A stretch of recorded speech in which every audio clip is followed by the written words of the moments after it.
আজকে রান্না করব অনেক কিছু। সিম, আলু, টমেটো দিয়ে টাকি মাছ রান্না করব। টাকি মাছের ভর্তা করব পাটায় বেটে, আর মাছ ভাজে তারপর ভুনা করব।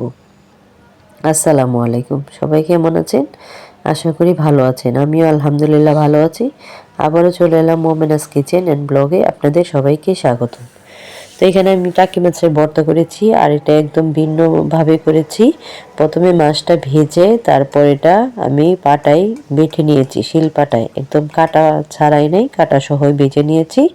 তারপর একটি কড়াইয়ে কিছু পেঁয়াজ কুচি করে, পেঁয়াজটা সামান্য ভেজে তারপর এখানে একটু আদা কুচি করে দিয়ে দিলাম। আর এই আদা কুচিটা দেওয়াতে ভর্তার স্বাদটা আরও অনেক বেশি বেড়ে যাবে।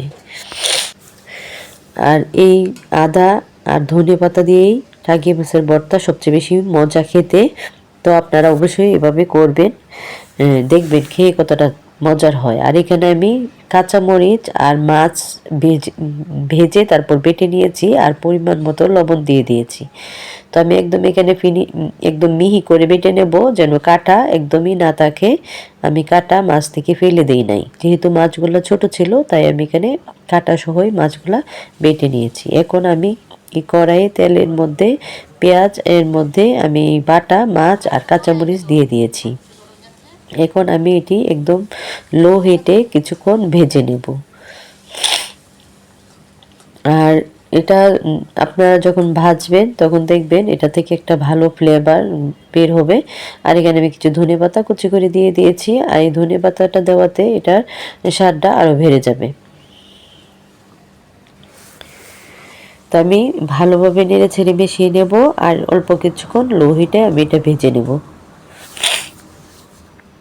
আর এখানে আমি এই যে মশলাটা দিয়েছি, এটা ভাজা জিরার গুঁড়ো, আর আমি মাছটা আর সব কিছু একসাথে মিশিয়ে বসিয়ে দিয়েছিলাম।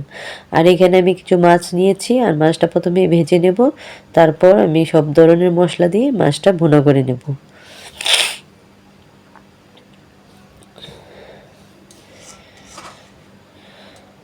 এভাবে মাছ রান্না করলে আমার ছেলে মেয়ে পছন্দ করে খেয়ে নেয়। এখন কিছু কাঁচামরিচ ফালি করে দিয়ে দেব।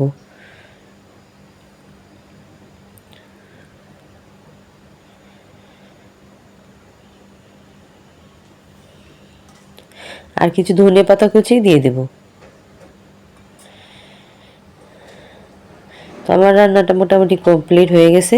আপনাদের যদি ভালো লাগে আমার ভিডিওটি অবশ্যই পাশে থেকে সাপোর্ট করে যাবেন। আর সবাই ভালো থাকবেন, সুস্থ থাকবেন। আল্লাহ হাফেজ।